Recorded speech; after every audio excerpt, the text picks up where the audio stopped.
오늘 말씀은 번제 그리고 예배에 기초하는 제목으로 같이 말씀을 보도록 하겠습니다. 여러분은 레이기 하면 어떤 생각이 드십니까? 레이기 하면 저는 일단 어렵다는 생각이 듭니다. 실제로도 말씀을 보게 되면 사실 무슨 얘기인지 잘 모를 때가 많이 있습니다. 물론 성경을 많이 보면서 연구를 하다 보면 그 말씀이 어떤 의미가 있는지 깨닫게 되고 정말 이 얘기하는 말씀이 하나님의 은혜가 적혀져 있는 책이구나. 우리에게 피값을 주시고 사실 하나님의 제 속에 그 은혜와 하나님의 거룩하심에 대한 그런 것들이 실려 있는 책이구나. 이것을 알 수 있게 되지만 사실 그전에는 그저 어려운 책일 뿐일 겁니다. 하지만 우리가 이 안에 담겨져 있는 그 은혜를 발견하기만 한다면 그 어떤 성경 말씀보다 우리를 감동하게 하는 그런 책이 된다고 하는 겁니다. 오늘 본문 말씀은 레위기에서 발견되고 있는 5대 제사 중에서 번제에 대한 말씀입니다. 우리가 잘 알고 있는 번제, 소제, 하목제, 속제제, 속건제가 그것인데요. 이 각 제사들은 우리에게 우리의 부패한 모습들과 하나님께 돌이킴으로 우리가 어떤 결심을 하고 나아갈 건지에 대해서 묻고 있는 측면이 분명히 있습니다. 그런 측면에서 먼저 한번 생각해 보게 된다면 이 번제는 우리에게 내 삶의 전부가 하나님의 것이라고 인정을 하고 있는가 이렇게 질문을 던지고 있다라고 볼 수 있습니다. 그리고 소제는 내 삶의 최고의 것을 하나님께 드리기를 원하고 있는가 이렇게 질문을 던져볼 수 있을 것이고요. 화목제는 내가 하나님과의 관계가 화목한 것인가, 또는 내가 사람들과의 관계가 화목한가. 그리고 속죄제는 나의 존재가 근본적으로 타락했다고 생각을 하는가, 그래서 은혜와 긍휼이 필요하다고 생각을 하고 있는 것인가. 그리고 속건제는 나의 범죄와 허물을 인정하고 있는 것인가. 그리고 내가 지은 이 범죄에 대해서 내가 최소한의 책임이라도 질 마음이 과연 내 마음속에 있는 것인가. 이렇게 질문을 던져볼 수도 있을 겁니다. 그리고 이 5가지 제사 중에서 번제가 가장 첫 번째로 말씀되고 있는 이유가 또 분명히 있을 겁니다. 왜냐하면 이 번제가 가장 중심이 되고 기초가 되는 예배이기 때문이죠. 우리가 흔히 알고 있는 요한복음 4장 24절의 말씀에서 하나님의 영이시니 예배한 자가 영과 진리로 예배할지니라는 말씀이 있습니다. 그리고 바로 앞절 말씀에서는 이렇게 말씀하고 있습니다. 아버지께 참되게 예배하는 자들은 영과 진리로 예배할 때가 오다니 곧 이때나 아버지께서는 자기에게 이렇게 예배하는 자들을 찾으시느니라 라고 말씀하고 있습니다. 분명히 말씀하고 있는 것은 영과 진리로 예배할 때가 분명히 오는데 아버지께서 이러한 자들을 찾으신다고 말씀을 하시고, 그리고 이러한 자들을 기쁘게 여기신다고 말씀을 하고 있습니다. 물론 더 이상 우리는 구약에서와 같이 이 의식으로서의 예배는 더 이상 드리지 않습니다. 단지 오늘날 우리는 신령과 진정으로 예배를 드립니다. 그런데 이 신령과 진정으로 드리는 이 예배는 우리 혼자서는 할 수가 없는 것입니다. 우리 안에 계시는 예수 그리스도로 말미암아 가능한 것입니다. 그런데 번제라고 하는 이 제사로서의 의식 예배는 오늘날의 예배와는 조금 다르다고 할 수도 있습니다. 그러나 이 번제라는 제사로서의 의식 예배는 오늘날 우리에게도 예배에 대해서 우리가 어떻게 생각하고 준비하고 나아가야 되는지에 대해서 분명히 알 수 있게 해준다고 하는 것이죠. 이에 대해서 우리가 먼저 잘 알고 있지만 쉽사리 잊어버리고 있는 중요한 사실을 먼저 이야기하려고 합니다. 먼저 우리가 예배를 드린다고 할 때, 심지어 우리가 예배를 위해서 기도를 하게 되면 하나님께서 주관하여 주시옵소서 이렇게 기도를 자주 합니다. 물론 그렇게 기도를 해야 되지만 우리의 마음이나 이 행동은 내가 예배를 마치 드리고 있는 듯한 그런 예배를 드릴 때가 있습니다. 무슨 얘기를 하면 우리가 눈으로 보기에는 정해진 예배의 모범에 맞추어서 사도신경부터 주기도문까지 그렇게 진행이 되어지기 때문에 우리가 더욱더 그렇게 느낄 때가 많은데, 하지만 모든 예배의 순서와 진행은 하나님께서 주관하신다고 하는 겁니다. 물론 구체적인 방법은 사람에 따라서 그리고 예배 드리고 있는 교회에 따라서 조금씩은 다를 수가 있겠지만 모든 예배의 방법은 이미 하나님께서 정해 놓으셨습니다. 예배의 주인은 하나님이시기 때문에 하나님을 기쁘게 해드려야 되는 것이지 내가 그 예배를 통해서 내가 기쁘고 내가 행복하고자 드리는 것이 아니라고 하는 겁니다. 그래서 우리는 예배의 대상이 누구인지, 지금 드리고 있는 예배가 누구에게 드리고 있는 것인지를 기억하는 것이 중요하다고 하는 겁니다. 아니면 예배를 드린다고 해서 어느새 내가 예배를 드리고 나서 내가 기분이 좋은지 행복한지를 따지고 있다면 그것은 잘못된 예배의 행동일 겁니다.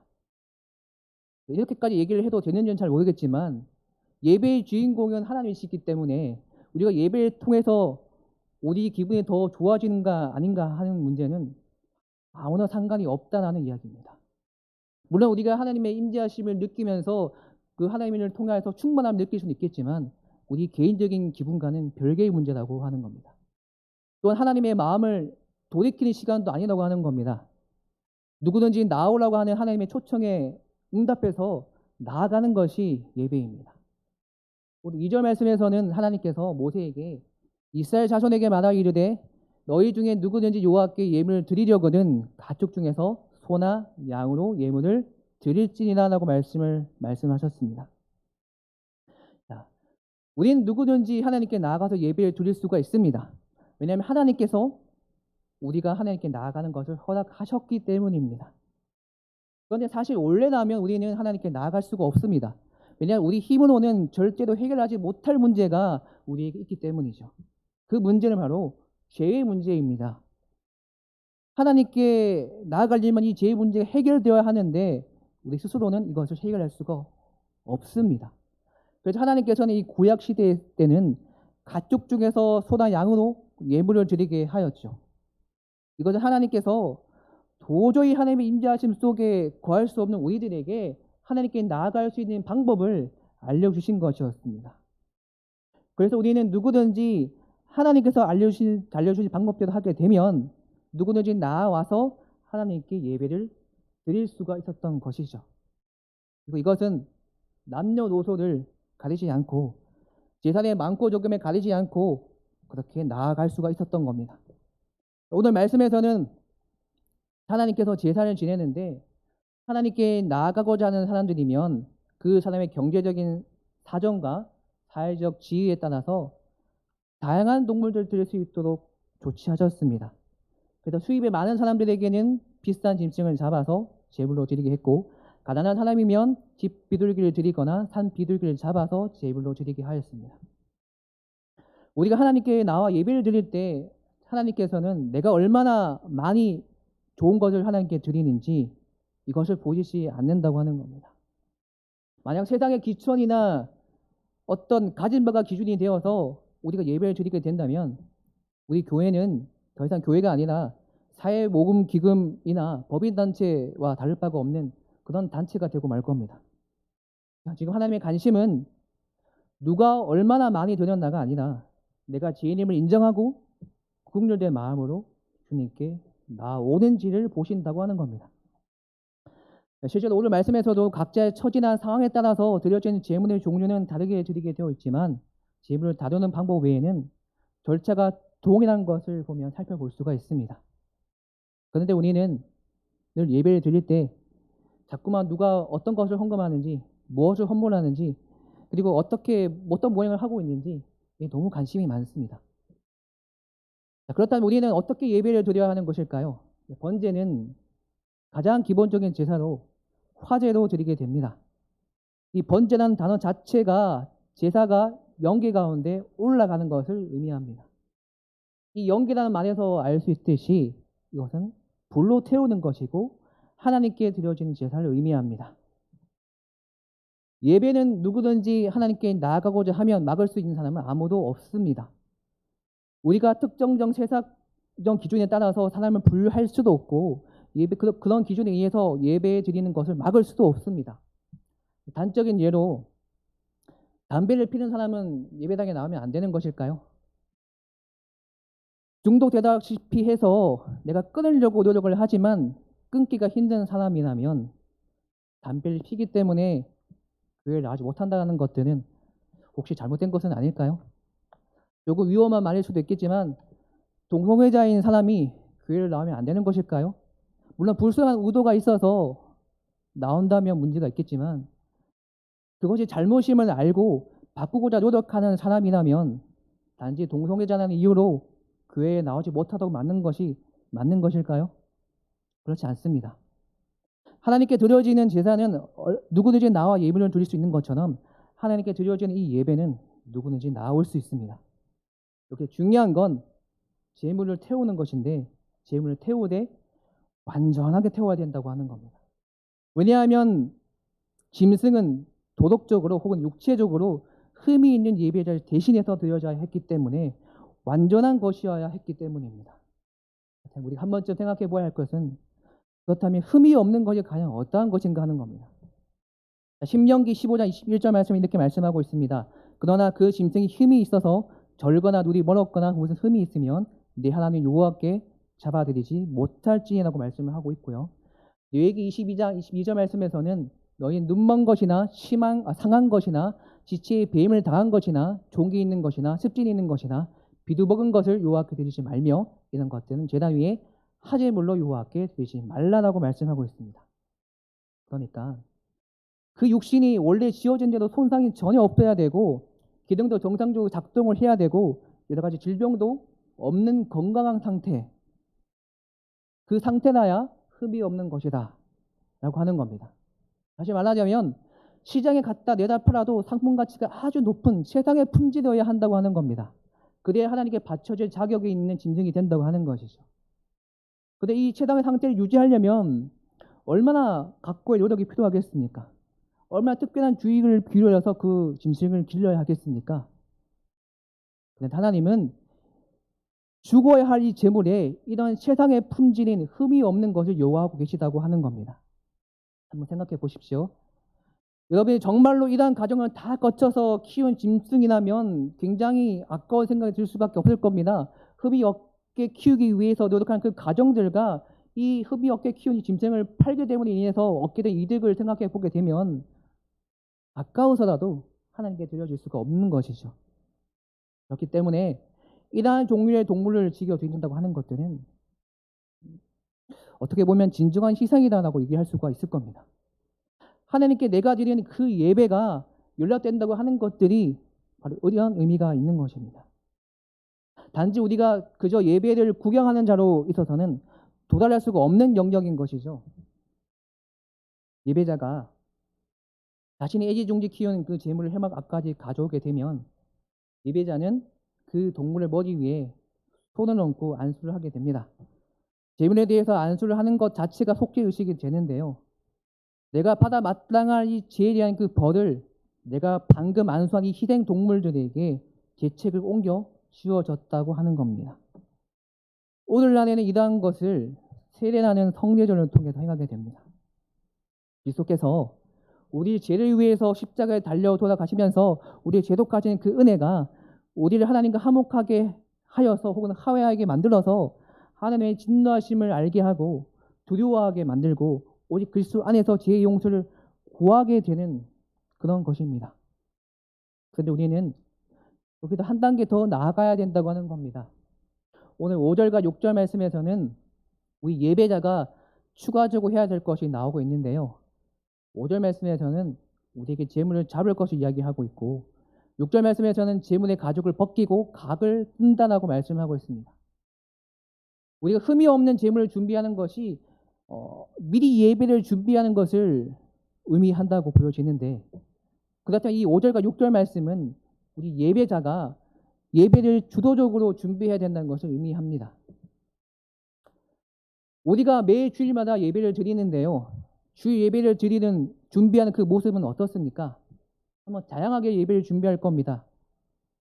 아주 오래전에 두루마기에 성경을 옮겨 적었던 이 서기관들은 성경을 옮겨 적기 전에 항상 깨끗하게 목욕을 하고 성경을 옮겨 적었다고 합니다. 그러다가 성경을 옮겨 적다가 옮겨 적는 그 성경에 아도나이라는 흔히 신성 사자음이라고 얘기를 하고 있는 이 단어가 나오게 되면 글자가 쓰는 것을 멈추고 다시 목욕 제거를 하고 다시 성경 말씀 옮겨 적었다고 합니다. 이 아도나이가 여호와라고 불려지게 되는데요. 이 성경 말씀에 여호와라는 단어가 얼마나 많이 나오겠습니까? 그때마다 목욕 제거를 다시 하고 옮겨 적고 목욕 제거를 하고 옮겨 적고 이렇게 했다고 합니다. 자, 가인과 아벨을 보시길 바랍니다. 가인과 아벨이 모두 하나님께 제물을 드렸습니다. 근데 하나님께서는 가인의 제사는 받으시지 않으시고 아벨의 제사만 받으셨습니다. 하나님께서는 제물의 종류가 중요한 것이 아니라 제사를 드리는 그의 마음이 중요하셨습니다. 제물과 제물을 드리는 자가 일치되어져야 하는데 가인은 그렇지 못했다고 하는 겁니다. 가인은 제물을 드렸지만 예배를 드릴 만한 삶을 살지 못했다고 하는 것이죠. 오늘날은 앞서 이야기한 서기관들처럼 우리가 그렇게 하진 못할 겁니다. 지금 적어도 우리가 주일 전인 토요일부터라도 미리 예배를 준비하는 것이 좋습니다. 예를 들자면 헌금 봉투를 미리 챙겨 가지고 와서 헌금을 미리 넣어두고, 내가 감사 헌금을 한다면 감사 헌금 봉투에다가 미리 감사의 제목을 적어두고, 그리고 세상의 유흥은 잠깐 미뤄두고 정결함과 깨끗한 마음으로 내가 주님께 나가기 위해서 내 마음을 정감하고 미리 예배를 준비하는 것이 좋습니다. 주일 아침이 되어서야 우당탕탕 준비하는 것이 아니라 미리 그렇게 준비하는 것이 좋은 것이겠죠. 그러면 주일 아침에 예배를 드리는 마음가짐 자체가 달라지기 때문에 내가 하나님께 나아가는 것이 더 쉬워지게 되고 받아들일 은혜도 평상시와는 더 다를 겁니다. 오늘 말씀에서 흠없는 제물을 가지고 와서 제사를 드리는 자는 피를 뿌리고 제물에 불을 붙이는 것 외에 손수 모든 과정을 준비합니다. 한번 상상을 해보시면 좋을 것 같습니다.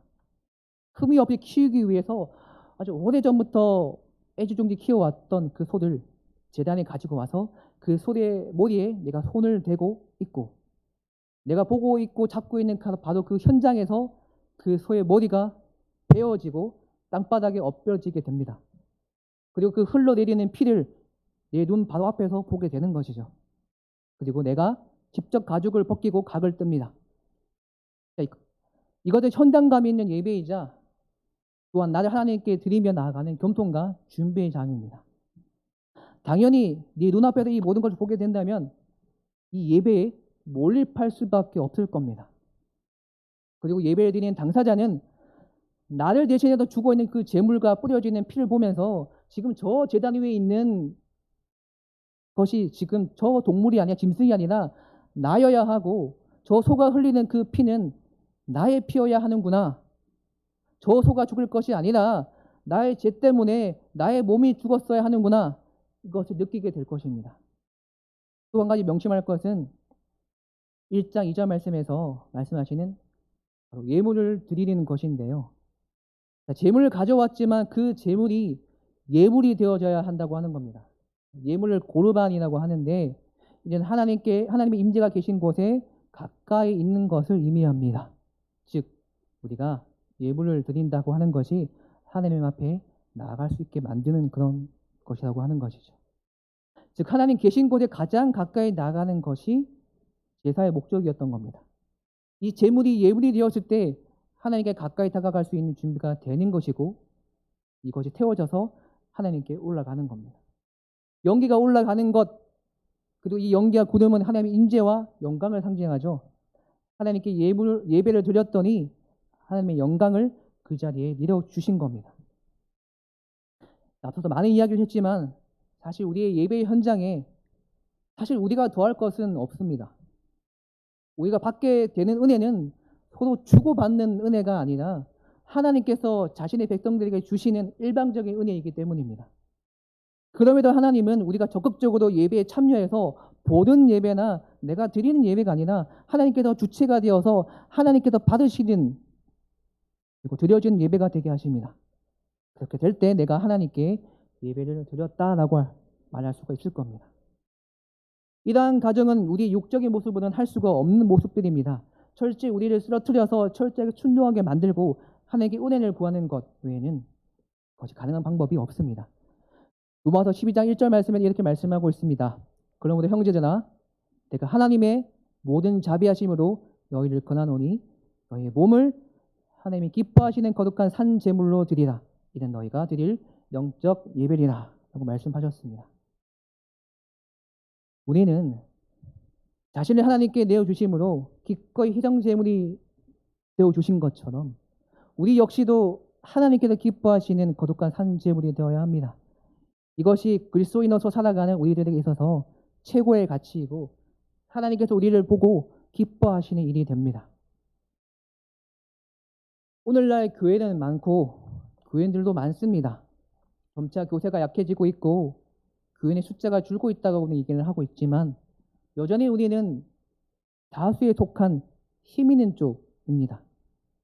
또 여러 가지 이유로 교회에 좋지 않은 시선들도 많이 있습니다.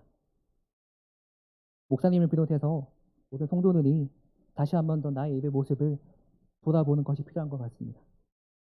목사님들 중에서는 이런 분도 계십니다. 정식 교단을 거쳐서 목사가 되신 분들 중에서도 극소수이긴 하지만 단지 먹고 사는 방편으로 이 목사라는 것을 선택하신 분도 계시고요.